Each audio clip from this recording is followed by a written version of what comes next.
I'm going to run the Senate in a manner that recognizes that I'm not concerned about the next election or the next office. I'm going to do what I think is best for Texas without fear, and I think that is a significant distinction from the other gentleman.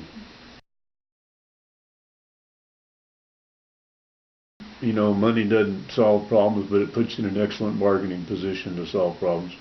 And what can it do? I'll have to, you know, the greatest incremental increase in available additional water capacity is conservation.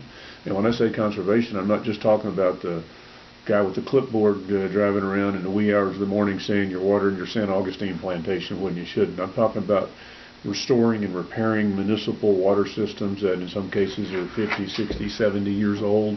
They leak a substantial amount and waste a substantial amount of already treated water, which is, you know, particularly high dollar realized expenditures. Water's cheap right now. Mm-hmm. It's not going to stay that way. And urban uses of water, like water in your yard, are going to have to be addressed. We're not going to all be able to have a San Augustine plantation in Houston and Dallas and San Antonio and Austin anymore.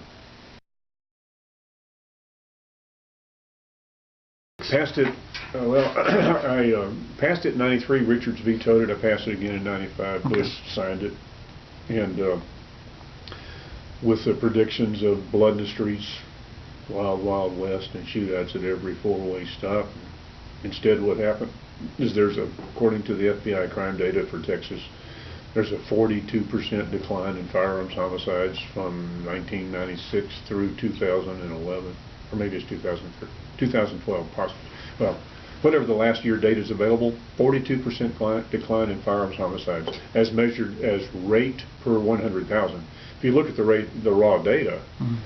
There's still been a decline. It's not 42%, but the population's increased. So the only data that's meaningful is the rate per 100,000 population. That's a 42% decrease. Did you anticipate those numbers?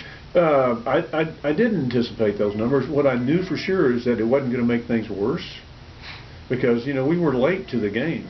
We had other states that had CHLs for many, many years. I mean, Florida had passed theirs in '87, and they'd had a decline in crime. You know, the idea that having a citizen who's going to get a CHL license so they can do some criminal act is just bogus. You know, if you have a gun and you kill somebody, it's a possible death by injection. If you unlawfully carry the gun, it's usually a Class A misdemeanor.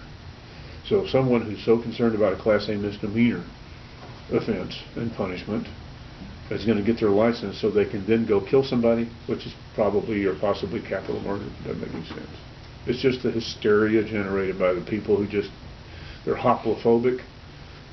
Ooh, a gun! I don't want to see a gun. Please don't let me see that. Keep it away. You know.